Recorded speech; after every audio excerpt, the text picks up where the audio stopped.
नमस्कार, मी किरणदाजी नुकले, भाजपा महाराष्ट्र कार्यकारी सदस्य तसेच एसबी ग्रुप नवी मुंबई। प्रथम तुम्ही हा सरदारजीचा व्हिडिओ पहा, आपल्या नाईक साहेबांना काय बोलतोय। अच्छा,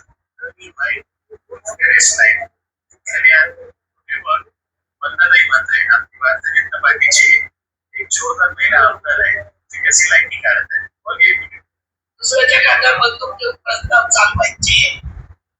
अरे जो मर्द आहे ना मर्द, तो मर्द समजा या आणि माझ्या समोर लढा, तो तुम्हाला ते मर्द मानेल। समजलं ना? एक महिलेचे 2 हात करताना मर्द बनून या माझ्यासमोर, त्याच्या त्याच्या खात्यावर बंदूक नका ठेवू। हे तुझे नाही स्पष्टपणे आमची महिला आमदार मंदाताई म्हात्रे, देवेंद्र फडणवीस मुख्यमंत्री साहेबांची भारतीय जनता पार्टीची कार्यकर्ता आहे, कार्यसम्मत आमदार काय म्हणत आहे पाहिला का हा व्हिडिओ? तर अशा प्रकारे हा सरदारजी आपल्या नाईक साहेबांना उलट सुलट शब्द वापरून त्यांचा अपमान करत आहे। तर त्यांनी त्याच्यामध्ये आपल्या मंदाताई म्हात्रे मॅडमचा सुद्धा उल्लेख केला आहे। म्हात्रे मॅडमने कुठे गणेश नाईक साहेबांचं नाव घेतलेलं नाहीये। तसंच त्यांनी एकनाथ शिंदे साहेब उपमुख्यमंत्री महाराष्ट्र राज्य त्यांचं सुद्धा नाव घेऊन तो आपल्यात मराठी माणसांमध्ये भांडणं लावत आहे।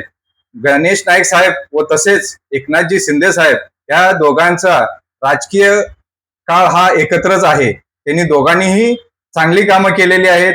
नाईक साहेबांनी सुद्धा ठाणे जिल्हा असू दे किंवा नवी मुंबई असू दे, नवी मुंबईचे तर त्यांना शिल्पकार म्हणतात। आणि अशा व्यक्तींना जर कोण नावं ठेवत असेल तर आमच्या सारखा कार्यकारी त्यांना धडा शिकवल्याशिवाय राहणार नाही।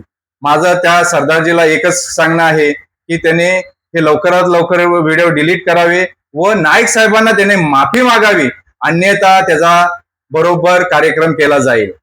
त्याने असे काही शब्द वापरले ते लोकांच्या मनामध्ये रुजतात आणि त्याचा कधी ना कधी स्फोट होईल आणि हा जो सरदारजी आहे त्याला त्याचा भयंकर पश्चाताप करावा लागेल।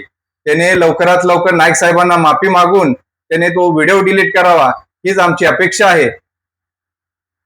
तसेच शिंदे साहेबांना सुद्धा माझी नम्र विनंती आहे की अशा कार्यकर्त्यांचे पद काढून त्यांना लवकरात लवकर पदमुक्त करावे ही विनंती। जय महाराष्ट्र।